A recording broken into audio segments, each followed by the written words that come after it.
দেশবিরোধী প্রচারণায় উন্নয়ন সহযোগীরা কান দেয় না বলে মন্তব্য করেছেন অর্থমন্ত্রী আবুল হাসান মাহমুদ আলী। তিনি আরও দাবি করেন, উৎপাদন পর্যায়ে দেশে জিনিসপত্রের দাম কমেছে, তবে মধ্যস্বত্বভোগীদের কারণে মূল্যস্ফীতি পুরোপুরি নিয়ন্ত্রণ করা যাচ্ছে না। যুক্তরাষ্ট্রের ওয়াশিংটন ডিসিতে এক প্রেস ব্রিফিংয়ে তিনি এসব কথা বলেন। বিস্তারিত জানাচ্ছেন সুশান্ত সিনহা। বৈশ্বিক অস্থির রাজনীতি এবং যুদ্ধের দামামার কারণে বিশ্বের দেশে দেশে বাড়ছে মূল্যস্ফীতি। একই সঙ্গে মরার উপরে খাড়ার ঘা হিসাবে দেখা দিয়েছে জলবায়ু পরিবর্তনের সমস্যা। তাই ওয়ার্ল্ড ব্যাংক IMF গ্রুপের এই বসন্তকালীন বৈঠকে দাবি ওঠে জলবায়ু পরিবর্তনের সমস্যা মোকাবেলার জন্য সরকারের তহবিলের পাশাপাশি বেসরকারি খাতেও তহবিল যোগানের।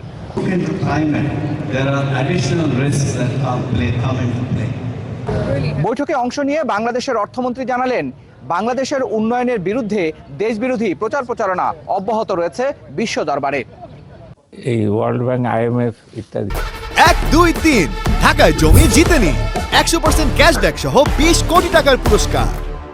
এটার সঙ্গেও তো ভালোর দিকে যাচ্ছে। এটা আপনারা জানেন যে একটা প্রতিপক্ষ আছে, তারা চেষ্টা করে যে যাতে করে সম্পর্ক খারাপ হয়, ভালো না হয়।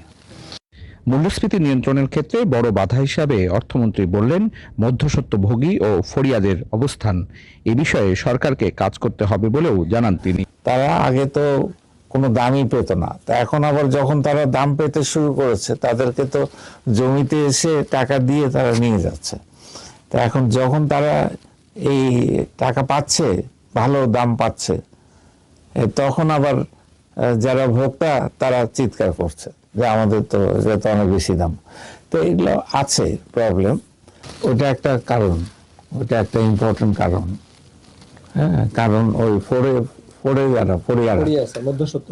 হ্যাঁ, তারা তো কন্ট্রোল করছে এটা। আর্থিক খাতে সবচেয়ে নাজুক পরিস্থিতি ব্যাংকিং খাতের।